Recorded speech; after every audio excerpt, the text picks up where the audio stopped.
Hai, saya Mezza, tutor BI anda di sini. Pelajaran hari ini ialah berkenaan dengan adverb, iaitu kata sifat kerja atau kata sifat lakonan maupun kata sifat perbuatan. Kata sifat ini digunakan untuk menunjukkan lakonan sebenar sesuatu noun itu dengan tepat.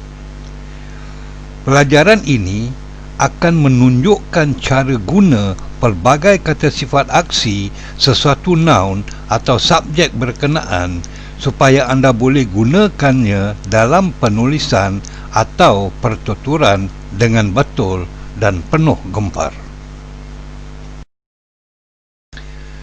Seperti yang anda sedia maklum, terdapat 5 kumpulan adverb dalam BI, iaitu yang pertama, adverb of manner, yang kedua, adverb of degree, yang ketiga, adverb of place, yang keempat, adverb of frequency, dan pelajaran hari ini ialah adverb of time.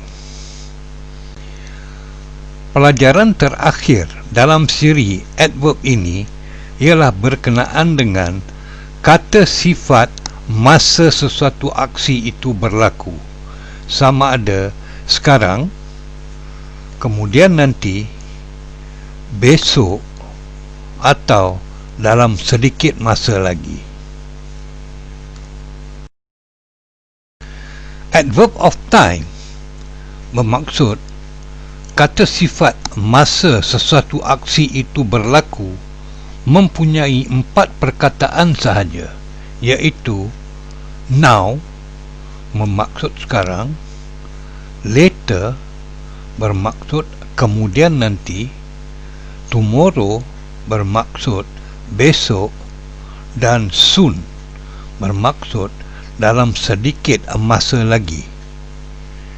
Cara guna adverb of time ini sama seperti adverb terdahulu, iaitu yang pertama, pilih kata kerja yang mahu digunakan, dan yang kedua, letakkanlah kata sifat masa kerja yang mahu digunakan.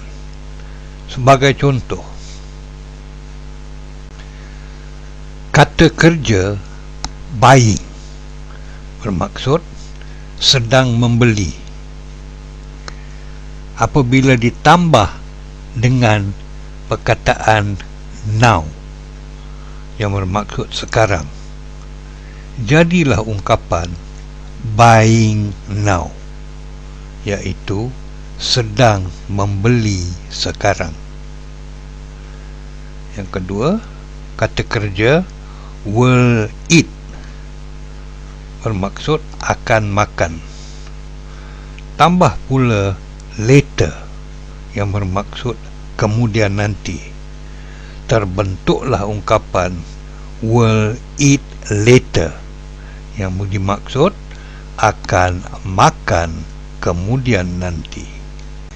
Yang ketiga, kata kerja will arrive yang bermaksud akan tiba. Tambah adverb tomorrow yang bermaksud besok, maka jadilah ungkapan will arrive tomorrow, iaitu akan tiba besok. Yang keempat, kata kerja will leave, maksud akan beredar.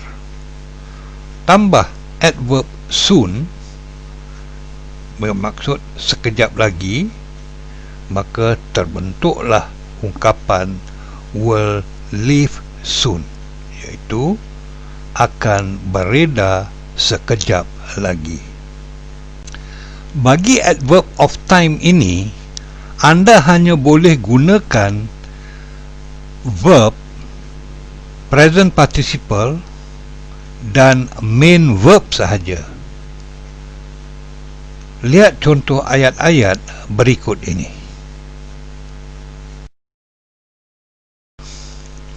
I am buying the tickets now. Bagi adverb now, kata kerja yang boleh digunakan hanyalah dalam bentuk present participle, iaitu verb yang berakhir dengan ing. Ayat kedua, she will eat the pizza later. Kata kerja yang boleh digunakan hanyalah main verb sahaja, kerana verb eat didahului oleh verb modal will. Dan anda tahu, apabila menggunakan will, verb yang boleh ikut hanyalah verb asal atau main verb. Ayat ketiga, he will arrive for the concert tomorrow. Sama juga seperti ayat kedua, hanya main verb sahaja boleh digunakan bagi kata sifat masa tomorrow. Ayat keempat, we will leave for London soon.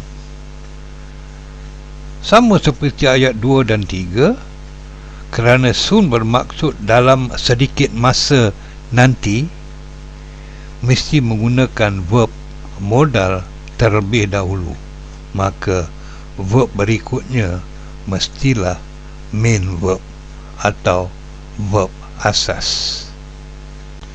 Ayat kelima, she will later eat the pizza. Later bermaksud kemudian nanti atau masa akan datang.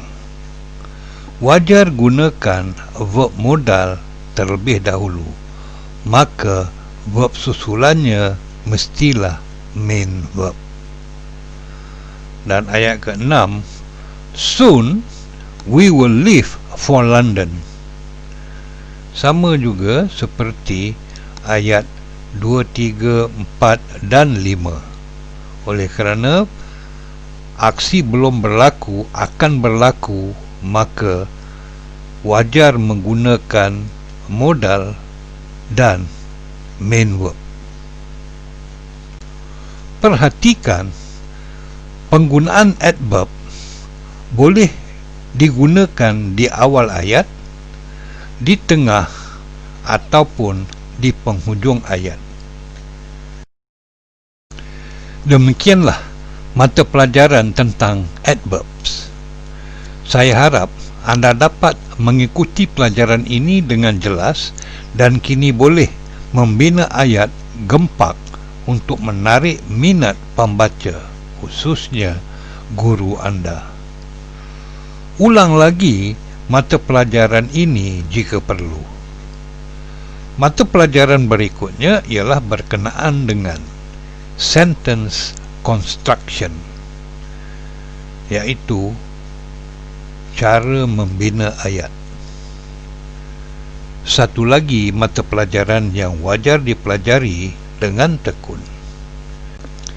Sehingga kita bertemu lagi, saya, Mat Zah, seperti biasa, menyeru kepada anda agar sentiasa make English dear, zoom ahead and be joyful.